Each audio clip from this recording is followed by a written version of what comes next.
ঘানার রাজধানী আকরার চেহারাই যেন পাল্টে যাচ্ছে।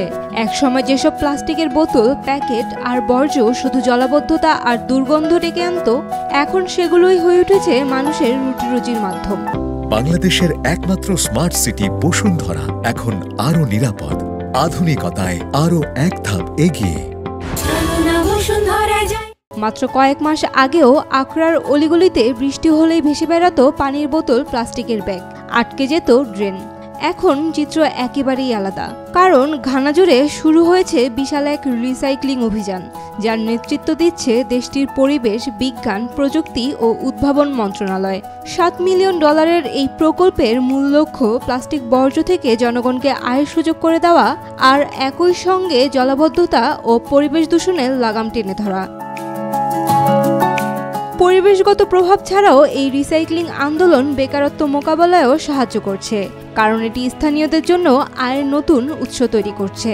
প্লাস্টিকের এসব পণ্য বিক্রি করে আয়ের সুযোগ থাকা স্থানীয়রা নিজেরাই ঝাড়ু হাতে নামছেন রাস্তায়, আবর্জনা কুড়িয়ে একপাশে জমা করছেন, এরপর পাঠিয়ে দিচ্ছেন রিসাইক্লিংয়ে।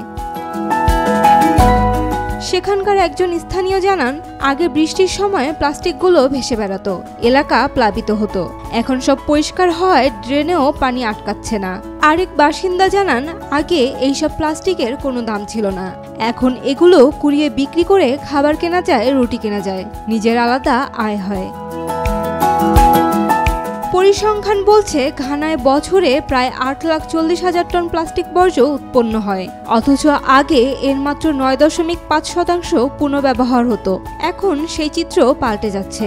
রিসাইক্লিং এর বদৌলতে শুধু পরিবেশ রক্ষাই পাচ্ছে না, তৈরি হচ্ছে হাজারো কর্মসংস্থান।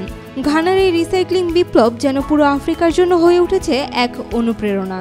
আর আকরার মানুষদের কাছে এটি শুধু পরিচ্ছন্নতা নয়, বেঁচে থাকার একটি নতুন পথ। Saima Akter, Daily Sun. For more updates, follow us on Facebook, subscribe our YouTube channel, get the latest update on www.daily-sun.com.